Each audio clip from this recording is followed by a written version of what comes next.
So, you've definitely seen the headlines. You know the drill. Frantic reporters on Capitol Hill, signs on national parks saying closed. Every couple of years, it feels like we're right back here, talking about a government shutdown. But what is really going on behind the scenes? Let's get into it.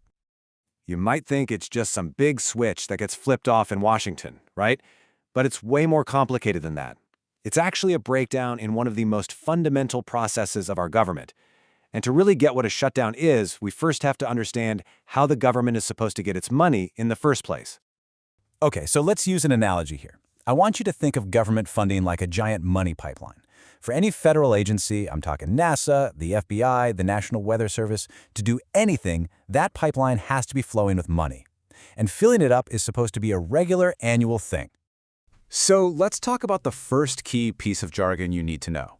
Appropriation. What is it? Honestly, it's just a fancy word for a law that acts like a permission slip to spend money. Congress passes it, the president signs it, and it basically says, all right, Environmental Protection Agency, you now have the legal right to spend this specific amount of money.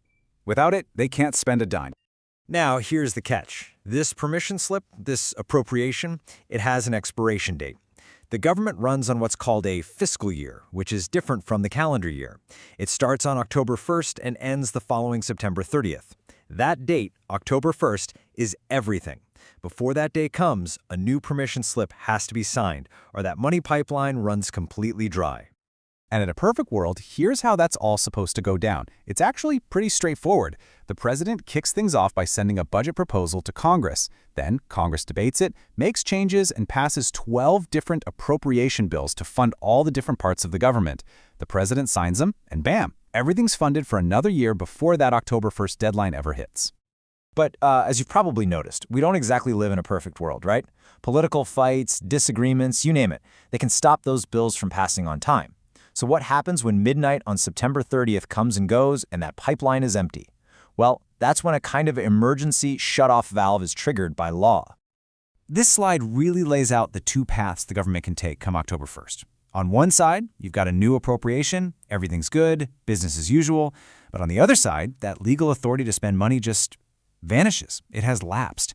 And when that happens, something else is legally required to happen next. And this is the part that I think blows a lot of people's minds. It is not a choice. It's not like politicians decide to shut the government down that morning. They are actually forced to by a very old, very strict law. In fact, if a federal official knowingly keeps spending money without an appropriation, they could face fines or even go to jail. And this is the law right here. It's called the Anti-Deficiency Act. And it's not some new thing either. It's been on the books in some form since the 1870s. It was originally designed to stop government departments from running up huge debts. The rule is simple. You cannot spend money that Congress hasn't given you, period. And just look at the language here. It's not wishy-washy at all. May not make or authorize an expenditure. That is as direct as it gets. It's a hard stop. If there's no appropriation, the legal authority is gone. And this law commands that all non-essential functions must stop. And that, at its legal core, is a government shutdown. Okay, so that brings up a really good question, right? If the government is shut down, why do I still see TSA agents at the airport or hear about the military conducting operations? Well, going back to our analogy, while that main money pipeline is shut off, the system has a few legally required backup tanks to keep the most critical things running. The official term for this is accepted. There are certain jobs, certain functions that are legally allowed to continue running even without a new appropriation. So every agency has to have a plan for this. They figure out which employees are accepted and have to come to work, and which ones are furloughed, which is just a formal way of saying they're sent home without pay. So what gets the green light to stay open? Well, it breaks down into a few key categories. The biggest one, no surprise, is anything needed to protect life and property.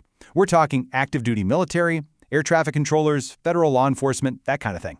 But there are also other exceptions, like activities that have their own separate funding source, or things the president absolutely needs to do to fulfill his constitutional duties.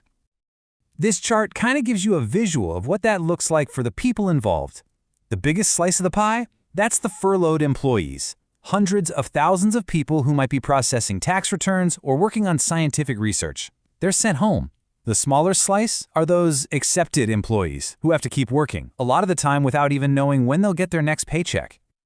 So, how does this all get resolved? How do they finally turn that pipeline back on and get everyone back to work and get the government fully up and running again? Well, there are basically two ways out of this mess. The first, and by far the most common, is something called a continuing resolution, or a CR. The best way to think of a CR is like a temporary patch. It just keeps the government running on last year's funding levels for a few more weeks or months, basically kicking the can down the road. Then you have the real deal, the full-year appropriations bills. That's the permanent fix that fills the pipeline all the way up until the next fiscal year.